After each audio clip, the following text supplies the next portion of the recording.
Hi humans, your day 8. How did it go? Did it go good? Is it still going? If it hasn't been going, I encourage you to start again and pick up day 9 tomorrow.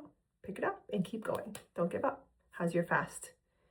Your fast, are you going? You're not going? Are you struggling? Is it easy? Is it not? Tell me all the things. What's going on? So my day 8 was very interesting. If you recall in our conversations, I've been working a lot on being still and not necessarily being physically still and not doing anything, because it's just being still and knowing that God is God. And what that has looked like for me, it doesn't mean refrain from doing all the things of life. Just being still, that's not what being still means to me. Being still, not just to me, but being still to seek God means keep functioning in what you function and you refrain for certain things to hear what God is doing, to be more attentive, to be more in tune to what's happening around you. And so my being still yesterday looked like looking at our Kronos, our time, our linear time, our measurable time in comparison to God's timing, which is called Kairos. And that is the way God works. That's his timing compared to our human timing. So it's Kronos versus Kairos. So yesterday I was very, very aware of that.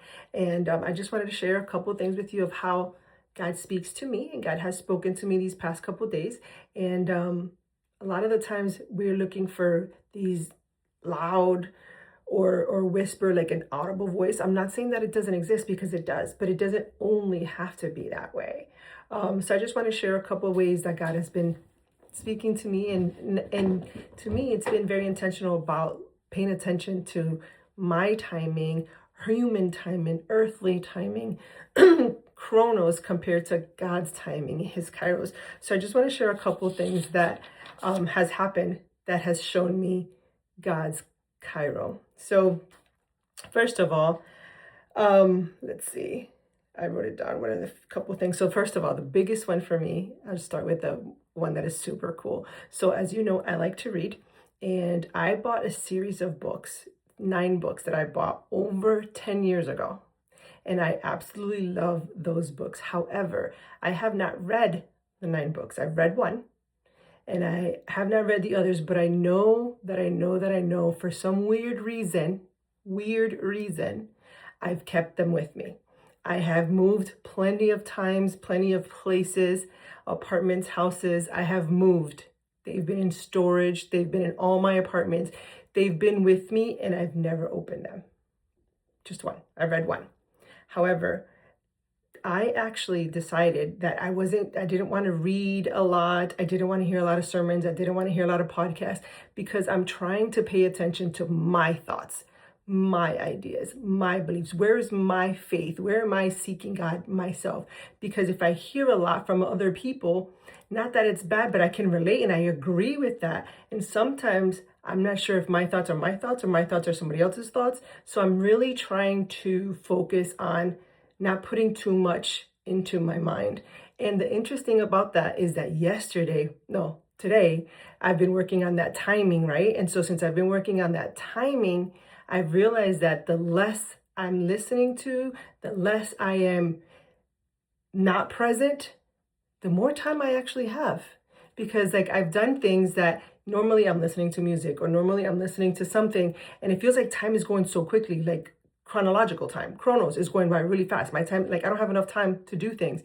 But when I've decided to not do all these things and not always have music and not always be reading and not always be searching and not always just being present in the moment and being responsible in the moment and being whole and fully there in the moment, I realized that time has kind of slowed down. It's kind of interesting. So back to the book. So I haven't read the books. I've kept them for 10 years plus. It's been way more than 10 years.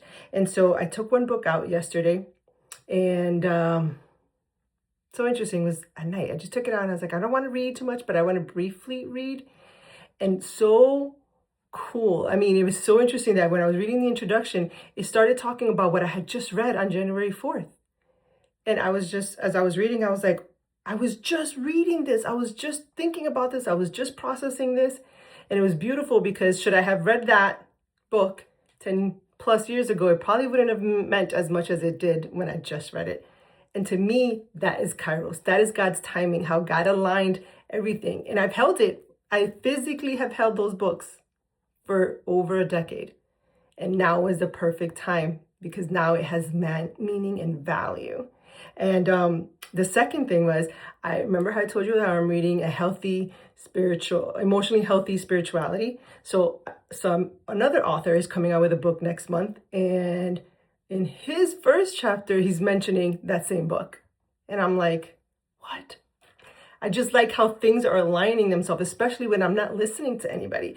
I'm trying to like consecrate myself, like separate myself to see how I'm aligned with what God is doing in his timing.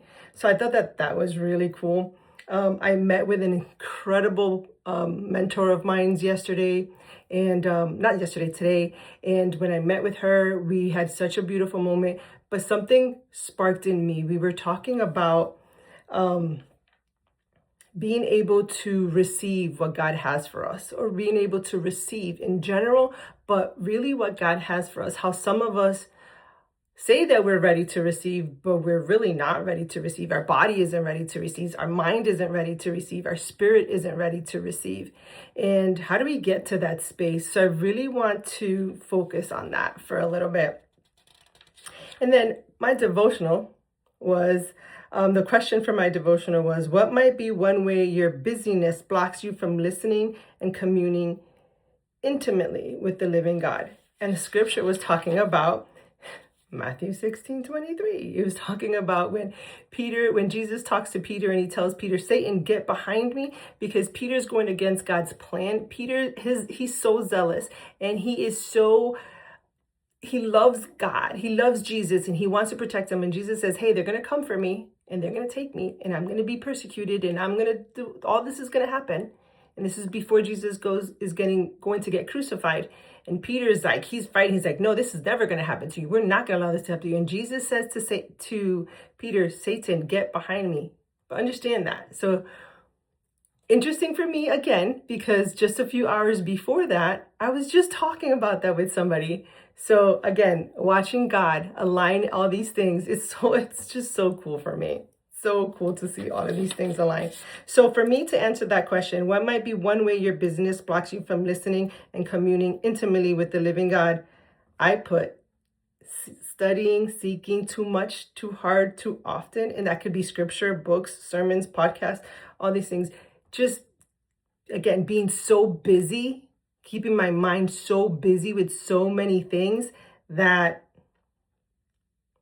I can't really listen to God. So yesterday and today, actually this whole entire fast, that's what I've been doing. I've been trying to listen to God and commune with God as I take a breath every single day, without working so hard to learn about him, without seeking so hard, but just living in the moment, living in God's design, remembering what God did in Genesis 1-2 in creation and perfection of humanity, trying to see that with everyone and everywhere that I go.